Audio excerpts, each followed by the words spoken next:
Hello everyone, welcome to Believer Science Academy's explainer video. In this video, we'll be looking at the National Council for Transgender Persons. But before that, let me clear out a small correction that we had to do in the previous video. So in the previous video, I mentioned fundamental rights as under part 2 of the Constitution, but actually fundamental rights comes under part 3 of the Constitution. That was a mistake that I made. So part 1 is United States territories, part 2 is citizenship, and part 3 is fundamental rights. So let's move on to today's topic, National Council for Transgender Persons. This council is set up under the aegis of Ministry of Social Justice and Empowerment. Let's see what is the objective of this council. So this council is set up in order to cater to the needs of the transgender persons, to the community, to focus on livelihood issues, the community's other concerns, raise awareness about the trans community so that the trans persons are more included in the society and there is no discrimination against them. And also, the council has the duty to ensure that the transgender welfare boards are set up in all states and essential needs of the transgender community like livelihood, housing, food, healthcare, education, and all these needs are met. Let's look at the composition. So the chairperson is the social justice minister, and we have members from 10 central departments. And these officials are going to be that of joint secretary level. And they are from different ministries like health and family welfare, home affairs, housing and urban affairs, minority affairs, human resource development, rural development, labor and employment, the Department of Legal Affairs, the Department of Pension and Pensioners Welfare, and also Niti Aayog. But from this, we have representatives from 5 states or union territories. So these members are going to be from different parts of the country. Like it is divided from the states are divided into 5 blocks: north, south, east, west, and northeast. So from each side, from different states, like one member will be there, and these states will be on a rotational basis, so that over time everybody is represented. So the tenure is going to be 3 years, and every 3 years the representatives will be changing. And similarly, there will be 5 members from the transgender community too, and that also will be in the same way, where one is from north, south, east, west, or northeast. So from each part there will be one member at a time. So let's look at the functions. So the NCTP has an advisory role primarily to advise the government regarding the policies, regarding the projects that is going to cater to the needs of the transgender community. So they will advise the government what should be done, how it should go about it. So secondly, it has a monitoring and evaluating monitoring duty where the council will look into the um, projects and all and see to it that whether it is working on the ground, whether it is effective, whether it is achieving its objectivity, achieving its objective. All these things will be checked by the council. Then they have the duty of reviewing and coordinating the activities of all departments. So they will try to coordinate every ministries, every departments that is required to take care of any project or anything. And then they have the role of a uh, grievances grievances redressal. So whoever has a problem, if any complaints, any issues, the transgender persons can um, approach the council and give a complaint. So this is another function. Apart from, so let's see what how this council came to be. So what is the law behind this? How this power was vested in the government? So it is with the passing of the transgender persons bill, the Transgender Persons Protection of Rights Act, which was in the year 2019, which vested the power in the government to come up with such a council. So it is under this act that there was a provision to create National Council for Transgender Persons. So let's see what are the aspects of this act. Firstly, the act defines transgender. So it defines transgender as a person who does not conform to the gender binary, male or female. So this might include this will include trans men, trans women, gender queer, people of intersex variations, and those people, the communities like Hijra, Kinar, and all will be included in this the definition of transgender. Secondly, it prohibits discrimination. It prohibits discrimination towards the transgender people when it comes to employment, healthcare, or access to public good, access to um, public properties or anything. This kind of discrimination that the transgender people are facing. This act prohibits it. Then there is right of residence. So the transgender person is given the right to reside with their close family or close relatives. They have the right to be included in the family.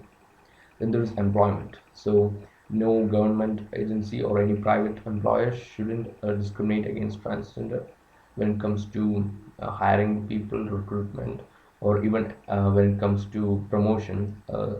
This act this act prohibits such discrimination.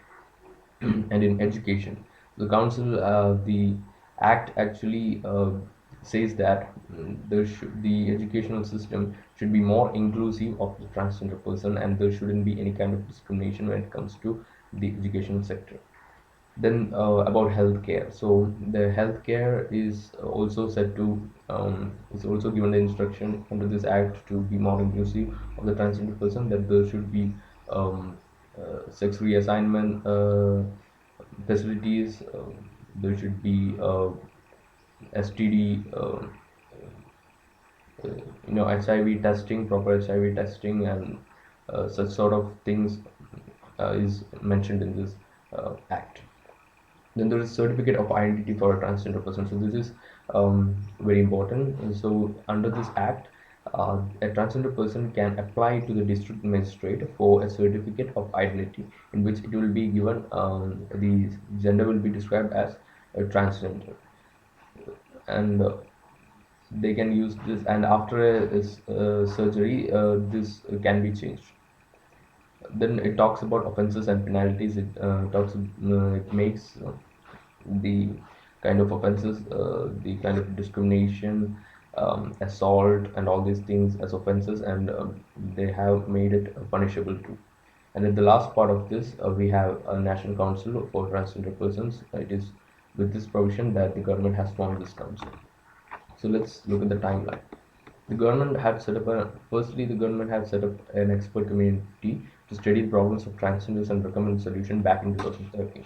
In 2014 that the Supreme Court of India declared transgender person as a third gender, and this was in the case of National Legal Service Authority versus Union of India. And the Supreme Court has given its verdict that the fundamental rights are granted under the Constitution of India. The fundamental rights which is granted under the Constitution of India will be equally applicable to transgender people, and it also gave them the right to self-identification of the gender as male, female, or third gender. And in 2014 itself, a private member bill was passed. A private member bill was introduced in the Rajya Sabha, but it was struck down. It was not passed. It got lapsed. And in 2016, the government introduced its own bill in the parliament, in the Lok Sabha, regarding the transgender persons' rights.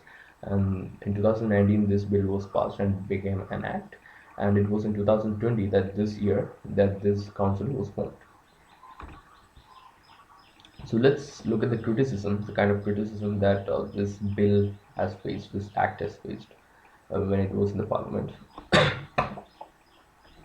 So firstly, uh, the the critics say that there was a lack of understanding about gender, about the complexities in people who do not conform to the gender binary. That the term transgender itself was very restrictive. That it does not include every section of the queer community, and apart from this, the legislation does not explicitly define what constitutes as discrimination when it comes to transgender community. So it fails to specify the punishments for those who discriminate against transgender person. Then the bill is also silent on reservation. We know that transgender community has been for very long being discriminated, and they're not included in society properly. They are looked down upon, they're frowned upon. So in order to bring such a community to the forefront of the society, a reservation is required. And a reservation is not mentioned and for employment or education for the community in this act. Then we have the bill states that the transgender persons will have the right to self-perceived gender identity. The Supreme Court has also said the same thing, that the that the transgender person should have self perceived gender identity. But there's a conflicting statement in this act, because already, even though the act says that they should have self perceived gender identity, the provision goes like this, where the transgender person have to file to the district magistrate in order to get a certificate of identification in which their gender will be termed as transgender. So here there is no self-perceived gender identity. It's only going to be given as a transgender person, and only after the surgery, sex reassignment surgery, that their they can change the gender as they wish. So this is another issue. And the most grave issue is that the punishment for a sex offense against a cisgendered person, we know that punishment against any kind of sexual sex offense starts at 7 years at least. But when it comes to the transgender in this act, the punishment is given only from 6 months to 2 years. So that is clearly discriminatory within itself. So it is like saying that the transgender is somehow um, not human enough. So this is a really inhuman. This provision is not at all acceptable. So that's all with this council that we have here. So I will conclude with that.